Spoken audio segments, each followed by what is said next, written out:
नमस्ते। 8वें केंद्रीय वेतन आयोग की चर्चा आजकल हर तरफ है, तो आज हम इसी को समझेंगे। ये कोई मामूली सरकारी रिपोर्ट नहीं, बल्कि एक ऐसा फैसला है जो करोड़ों सरकारी कर्मचारियों और पेंशनर्स की आर्थिक जिंदगी को बदलने वाला है। चलिए देखते हैं कि ये सब कैसे काम करता है। सबसे पहले जरा इस नंबर को देखिए, 1.2 करोड़। ये कोई छोटा मोटा आंकड़ा नहीं है। इतने सारे लोग हैं, केंद्र सरकार के कर्मचारी और पेंशनर्स, जिनकी जिंदगी पर इस कमीशन की सिफारिशों का सीधा असर पड़ने वाला है। मतलब इसका स्केल वाकई बहुत बड़ा है। तो सवाल ये उठता है कि आखिर यह 8वां केंद्रीय वेतन आयोग, जिसे सीपीसी भी कहते हैं, है क्या? इसे आप हर 10 साल में होने वाला एक बहुत बड़ा फाइनेंशियल बदलाव समझ सकते हैं। देखिए, सीधी सी बात है, सरकार एक पैनल बनाती है जिसे केंद्रीय वेतन आयोग कहते हैं। इसका काम है ये देखना कि महंगाई कितनी बढ़ गई है, जीने का खर्च कितना बढ़ गया है, और फिर उसी हिसाब से सरकारी कर्मचारियों की सैलरी, उनके भत्ते और पेंशन में क्या बदलाव होने चाहिए, इसकी सिफारिश करना। तो इस आयोग के जिम्मे 4 बड़े काम होते हैं। पहला, ये पूरे सैलरी स्ट्रक्चर को नए सिरे से देखता है। दूसरा, जो अलाउंस मिलते हैं उनमें क्या बदलाव हों ये बताता है। तीसरा, जो लोग रिटायर हो चुके हैं उनकी पेंशन का ढांचा अपडेट करता है। और सबसे ज़रूरी, 1 जनवरी 2026 से जो नई तनख्वाह लागू होगी उसका स्केल तय करता है। चलिए, अब आते हैं उस सवाल पर जिसका सबको इंतजार है। सैलरी बढ़ेगी तो कितनी? मतलब जेब पर इसका क्या असर पड़ेगा? अनुमान ये है कि सैलरी और पेंशन दोनों में औसतन 20 से 35% तक का इजाफा हो सकता है। जी हाँ, 20 से 35%। ये एक बहुत बड़ी छलांग है जो लाखों परिवारों की माली हालत को सीधे सीधे बदल सकती है। और सबसे ज्यादा जो ध्यान खींचने वाली बात है वो है मिनिमम सैलरी में होने वाला उछाल। अभी जो न्यूनतम वेतन 18,000 रुपए है, वो बढ़कर सीधे 30,000 से 41,000 रुपए के बीच पहुंच सकता है। ये बार चार्ट देखिए, ये फर्क बिल्कुल साफ साफ दिखा रहा है। पहला बार है आज का मिनिमम वेतन, और उसके सामने ये जो ऊंचे बार हैं, ये हैं अनुमानित नई सैलरी। मतलब कितना बड़ा जंप है ये साफ नजर आ रहा है। और हाँ, ये अच्छी खबर सिर्फ नौकरी करने वालों के लिए नहीं है, पेंशनर्स के लिए भी बहुत कुछ है। जो मिनिमम पेंशन अभी 9,000 है, उसके भी बढ़कर 20,500 से ज्यादा होने की उम्मीद है। ये भी एक बहुत बड़ा सुधार है। तो ये सब होता कैसे है?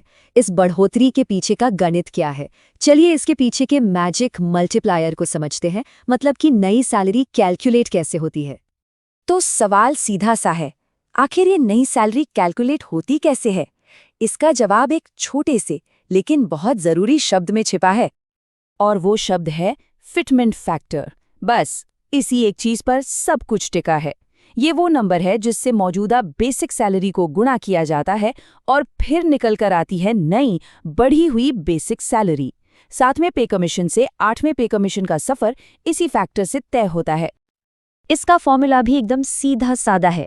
नई बेसिक सैलरी बराबर है मौजूदा बेसिक सैलरी गुणा फिटमेंट फैक्टर। बस यही एक लाइन का गणित करोड़ों लोगों की नई सैलरी तय कर देता है।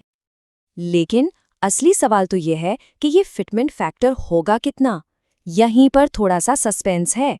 एक्सपर्ट्स का मानना है कि ये 1.83 से 2.28 के बीच हो सकता है। वहीं दूसरी तरफ जो कर्मचारी यूनियनें हैं, उनकी मांग है कि इसे 2.86 से 3.0 गुना तक रखा जाए। अब देखना यह है कि सरकार बीच का कौन सा रास्ता निकालती है। चलिए इसको एक छोटे से उदाहरण से समझते हैं। मान लीजिए कि मौजूदा मिनिमम बेसिक पे है 18,000 रुपए, और हम मान लेते हैं कि फिटमेंट फैक्टर 2.15 तय होता है। तो बस 18,000 रुपए को 2.15 से गुणा कर दीजिए और नतीजा आएगा 38,700 रुपए। ये होगी नई बेसिक सैलरी। लेकिन रुकिए, बात सिर्फ बेसिक सैलरी पर खत्म नहीं होती। असली फायदा तो तब होता है जब इसका असर बाकी चीजों पर पड़ता है। देखिए होता क्या है कि जो महंगाई भत्ता यानी डीए होता है, वो इस नई बेसिक सैलरी में जुड़ जाता है। अब बेसिक सैलरी बढ़ गई तो इस बढ़ी हुई सैलरी के आधार पर हाउस रेंट अलाउंस यानी एचआरए और ट्रांसपोर्ट अलाउंस यानी टीए भी दोबारा कैलकुलेट होता है। मतलब कुल मिलाकर हाथ में आने वाली सैलरी और भी ज्यादा बढ़ जाती है। अच्छा, अब कुछ जरूरी बातें। ये बदलाव किसके लिए हैं और ये लागू कब से होंगे? तो देखिए, ये नियम सीधे सीधे केंद्र सरकार के कर्मचारियों और उनके पेंशनर्स पर लागू होते हैं। लेकिन जो राज्य सरकार के कर्मचारी हैं या फिर पीएसयू में काम करते हैं, उन्हें इंतजार करना पड़ता है। अक्सर राज्य सरकारें भी इसे अपना लेती हैं, लेकिन अपने हिसाब से और अपने समय पर। और अब टाइमलाइन की बात, ये बहुत ज़रूरी है। देखिए, नए वेतनमान लागू तो 1 जनवरी 2026 से हो जाएंगे, लेकिन कमीशन अपनी रिपोर्ट 2027 के बीच तक देगा। तो इसका मतलब ये हुआ कि जो बढ़ा हुआ पैसा है और जो पिछले महीनों का एरियर है, वो सब एक साथ शायद 2027 के आखिर तक ही हाथ में आएगा। तो कुल मिलाके आज की इस पूरी बातचीत का सार क्या है? सार ये है, 1.2 करोड़ लोगों की सैलरी में 20 से 35% तक की बढ़ोतरी की संभावना। ये एक ऐसा आर्थिक बदलाव है जिसका असर बहुत बड़े पैमाने पर महसूस होगा। लेकिन यहाँ एक बड़ा सवाल भी खड़ा होता है।